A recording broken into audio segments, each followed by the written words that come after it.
Good morning all of you. नमस्कार दोस्तों, कैसे हैं आप? उम्मीद है अच्छे होंगे। तो दोस्तों, आज हम जानेंगे अपने देश की इस ऐतिहासिक उपलब्धि चंद्रयान 3 के सफ़र के बारे में।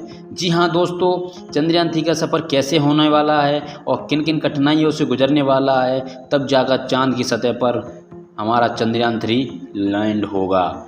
जी हाँ दोस्तों, तो चलिए जानते हैं सफ़र के बारे में।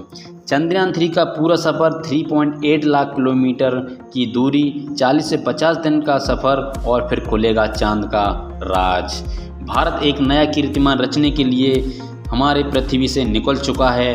भारतीय वैज्ञानिकों ने 14 जुलाई को दोपहर 2:35 पर श्रीहरिकोटा से चंद्रयान 3 को लॉन्च कर दिया है।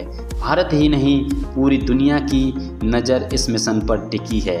चंद्रयान 3 मिशन के अंतर्गत इसका रोबोटिक उपकरण 24 अगस्त तक चांद के उस हिस्से पर उतर सकता है जहां अभी तक किसी भी देश का कोई भी अभियान नहीं पहुंचा है।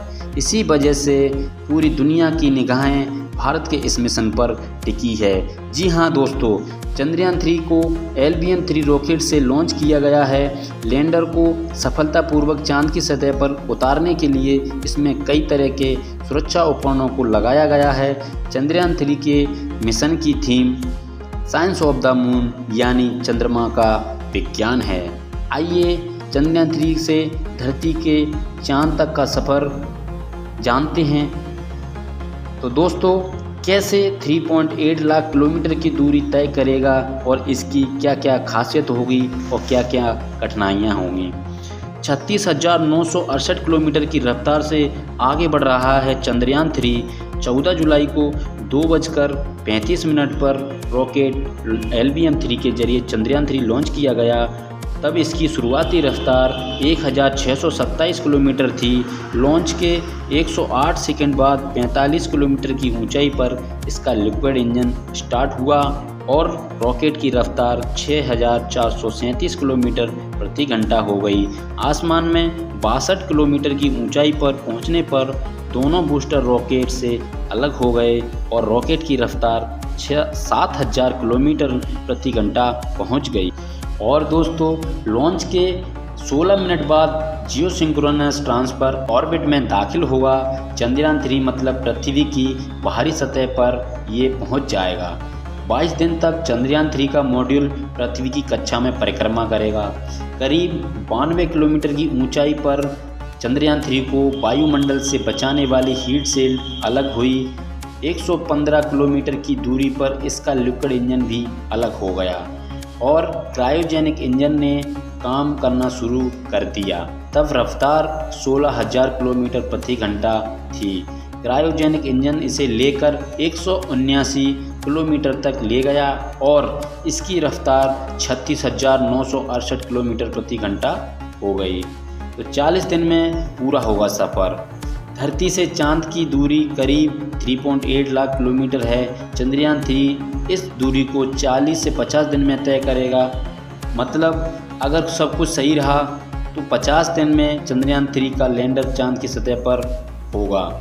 इसरो की योजना के मुताबिक इसे 23 से 24 अगस्त को चंद्रमा के दक्षिणी ध्रुव पर विक्रम लैंडर की सॉफ्ट लैंडिंग कराई जाएगी।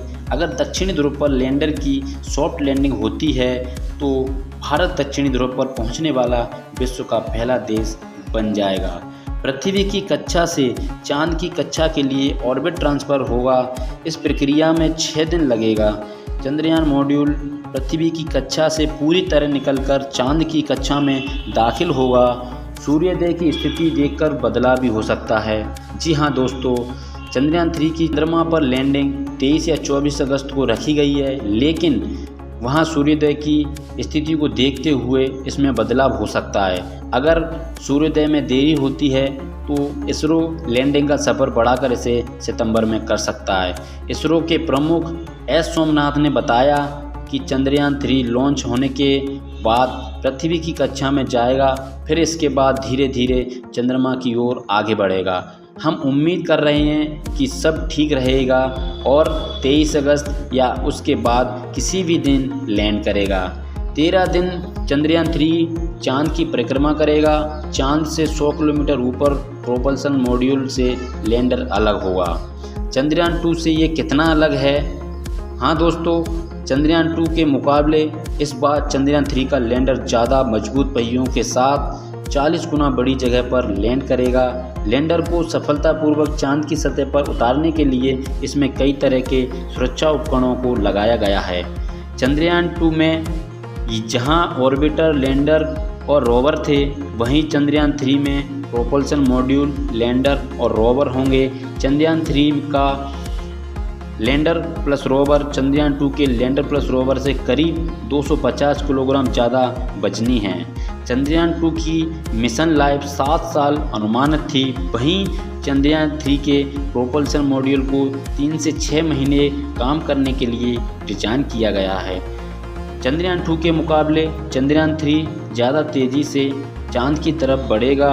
चंद्रयान 3 के लैंडर में 4 थ्रस्टर लगाए गए हैं। आगे बढ़ने से पहले दोस्तों, अगर आपको हमारे देश की इस ऐतिहासिक उपलब्धि पर गर्व हो तो इस जानकारी को एक लाइक ज़रूर करें। लैंडर और रोवर का नाम विक्रम और प्रज्ञान ही रखा गया है। चंद्रयान 3 के लैंडर का नाम विक्रम और रोवर का नाम प्रज्ञान ही रहेगा। रोवर के भीतर एक लैंडर मौजूद है। चंद्रयान 3 मिशन की लागत करीब 615 करोड़ है। इसका लक्ष्य भी चंद्रयान 2 की तरह ही है। इसके जरिए चांद की सतह के बारे में ज़्यादा से ज़्यादा जानकारी जुटाना है, ख़ासतौर पर चांद के सबसे ठंडे इलाके की जानकारी जुटाना।